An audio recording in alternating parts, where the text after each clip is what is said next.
হেঁটে বেড়াও এখন, হয়েছে আর না, কথা বললেই বরং ইয়ে করে, ও কাজ করতেই থাকে। হ্যাঁ হয়েছে আর না। হয়েছে, এখন হাঁটে বেড়া, তোকে আর কোলে নেব না।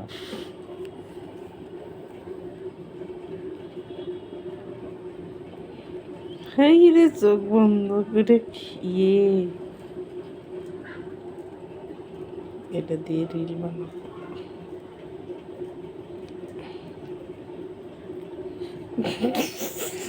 দাঁতের মধ্যে আটকে গেছে।